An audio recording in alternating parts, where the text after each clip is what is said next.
Ecology by Sean, Dylan, Mason, and Emily. So our first vocabulary is a herbivore, which is an animal that feeds on plants. And as you can see, there's a rabbit. It's a nice rabbit.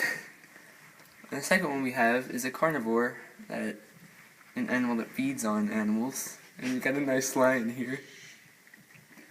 The third one is an omnivore, an animal that feeds on plants and animals, like humans, but in this one we have a bear. It's a nice bear. And then the last one is a scavenger or a detrivore, an animal that feeds on carrion, dead plants, material, or refuse. Here's another one, another vocabulary, a producer, plants that make their own food by taking in sunlight, a nice flower. A consumer, animals that gain energy by consuming other animals. It's a cat.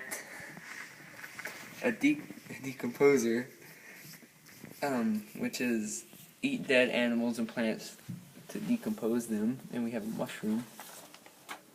And now we have our energy pyramid. The most energy is at the bottom, while the least energy is at the top. Our producer is at the bottom, which is grass and some flowers. Our primary is some ants. Our secondary is a snake, and our tertiary consumer is a bird.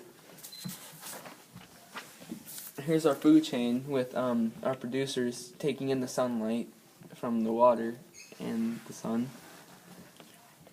And then we have cricket, a mouse, a snake, and a carnivore, and our bird, which is being decomposed by our mushrooms.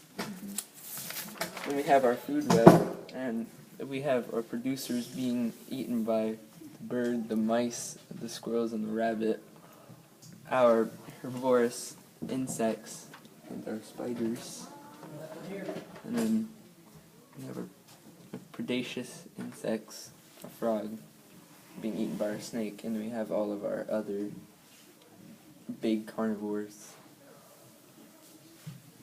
Is that it?